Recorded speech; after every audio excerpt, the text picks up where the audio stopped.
tovuq go'shtidan qovurmasdan duxovkani o'zida oson usulda ovqat.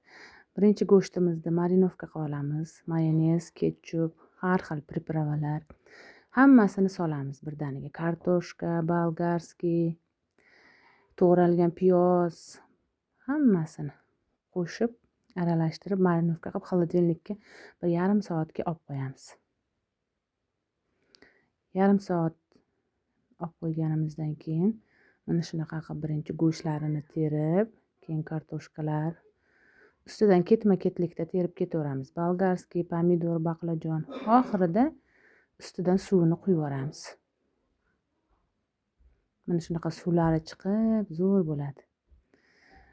Uzog'i 45-50 daqiqada pishadi. Mana pishib chiqdi. Ustidagi baqlajonlari shunaqa ezilib zo'r bo'ladi. Albatta tayyorlab ko'ringlar. Shunaqa mazza qilib yeysizlar. Suvlari chiqib mana shunaqa zo'r bo'ladi.